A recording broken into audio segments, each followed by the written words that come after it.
So balancing marriage and entrepreneurship is a pretty tricky thing.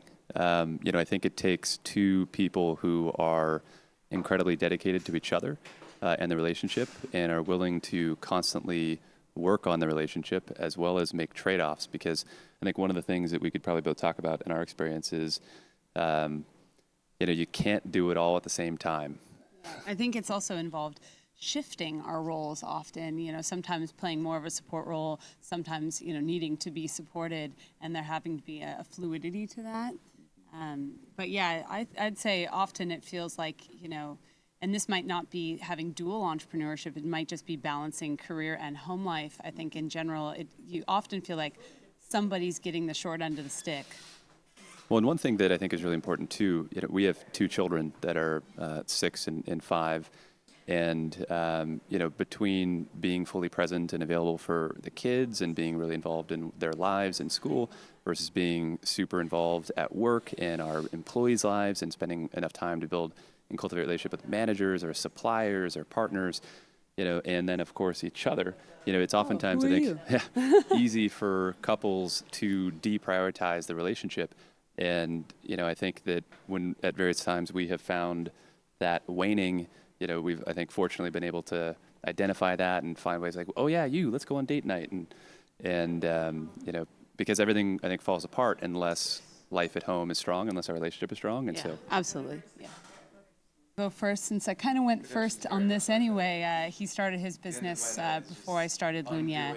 And I think, for me, a lot of it was trying to figure out how to be supportive when some of the things that he was doing were things that I wasn't actually familiar with. I had not been an entrepreneur yet at that time, and he would come home either really stressed, dealing with a lot of things at work, and trying to figure out how I fit into that. But I think ultimately a lot of communication about where we were both at emotionally, how we were feeling, really kind of helped us get through a lot of that.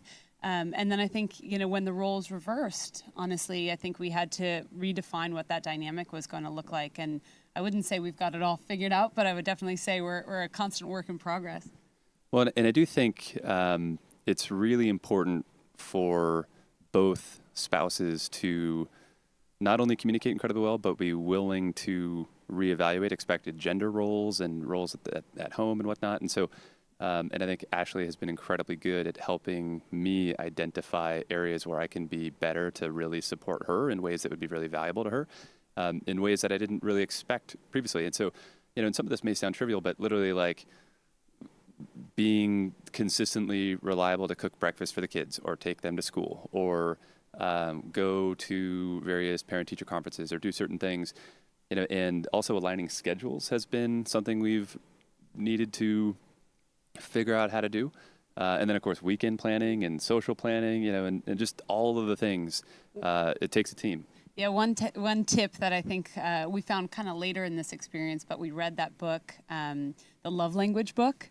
And I think that was a really useful one for us because I realized that I was showing love in the way that I like to receive it, and you were doing the same. And so at a certain point, we actually read it and we laughed out loud, realizing, okay, this is where the breakdown was happening. And so that was actually really helpful because now we call it out. I'll be like, yeah, acts of service is mine. And I'll be like, there's the movie The Breakup, and she says, I want you to want to do the dishes. And it'll be our joke. I'll just be like, I want you to want to do the dishes. And he says, why would I want to do the dishes? Right, exactly. And I think that I think it's just really relatable. And we definitely have found there to be some good communication benefits from that one. And one best practice in terms of experience sharing is, I think highlighting, rather than judging a particular action or behavior, but sharing, hey, when you did this thing, this is how it made me feel, to raise awareness in a non-judgmental way. I think that really helps the other person then be like, oh, I didn't want you to feel that way, so why did that happen? And then they reflect and find their own solution to not, have that negative outcome. And we've both been working hard at that. That's a new practice we're trying to learn. Absolutely.